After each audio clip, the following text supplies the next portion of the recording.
to welcome you all to this consultative meeting. Only 3 weeks ago, on the 8th of October 2021, we held an emergency meeting to brief you on our preparations for the Anambra State governorship election. Once again, the Commission considers it appropriate to meet with leaders of political parties at the national level for a final briefing ahead of a wider stakeholders meeting next week in Awka. At that meeting, the Commission will interact with all stakeholders, including leaders of political parties at the state level, the candidates for the election, civil society organizations, the media, security agencies, traditional rulers, as well as religious and community leaders. Let me reassure you that the Commission is ready for the Anambra State governorship election next weekend. We have moved all non-sensitive materials for the election to the 21 local government areas of the state. As usual, the Central Bank of Nigeria is handling the delivery of sensitive materials to the state on schedule. Our office in Awka is arranging for stakeholders to inspect the materials at the premises of the Central Bank in Awka. As is the case in all elections, the sensitive materials are moved under security escort to each local government area, where they are distributed to the registration areas or wards, and finally to polling units on election day. I urge you to inform your party agents to be present for inspection of the materials at the CBN and to follow the movement of the materials to the various locations should you choose to do so.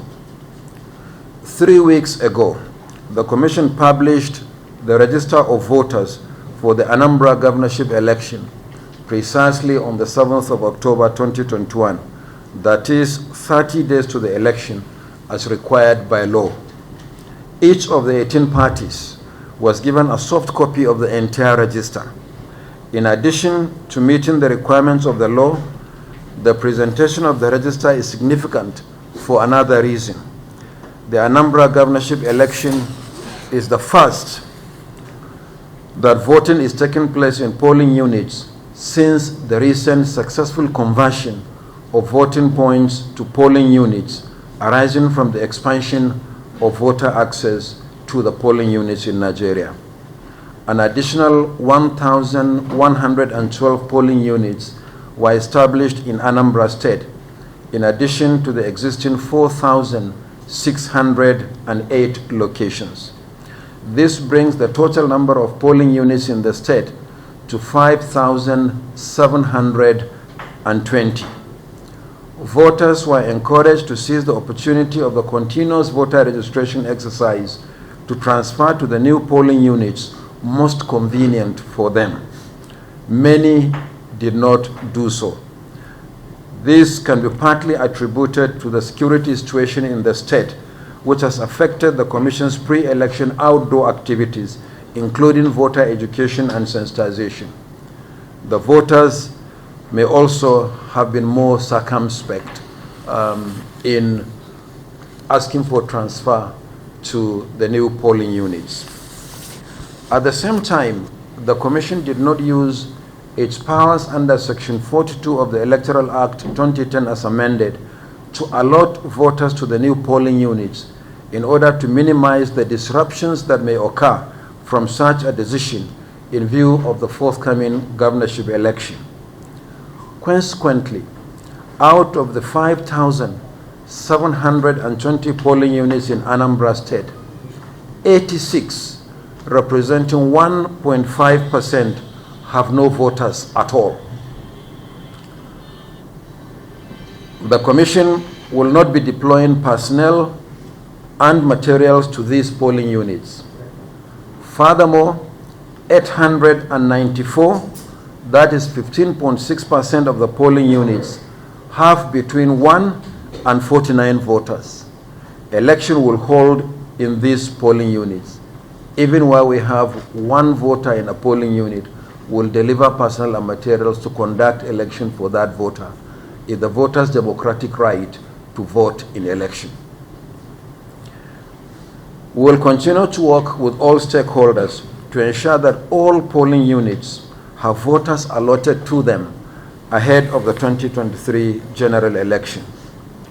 Meanwhile, in our avowed commitment to transparency, the Commission has compiled a comprehensive list of all the polling units without voters, as well as those having under 50 registered voters. Copies of the list will be made available to all political parties at this meeting. The same document will also be uploaded on our website and social media platforms for public information. In the document, you will see the complete list of these polling units distributed by local governments, by wards, by names of the polling units, by the delimitation details, and the number of voters. As required by law, we requested political parties to upload the names and other personal details of their polling agents to a dedicated portal at least 2 weeks to the election.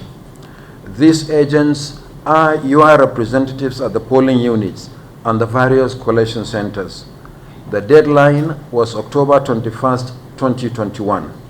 While 17 out of 18 political parties nominated their polling agents for all or a substantial number of the polling units and collation centers, one political party failed to nominate a single agent for any polling unit or collation center, although it has a governorship candidate and a running mate participating in the election. We have shared the detailed breakdown of the nominations of polling agents by political parties. And on that list, you will see the party that I'm referring to. With just a few days to the Anambra election, it is our hope that any lingering gray areas will be discussed and addressed at this meeting. We'll also brief you about the assurances we received from the security agencies and the outcome of our interactive meeting with the Joint Committee of the National Assembly on Wednesday this week.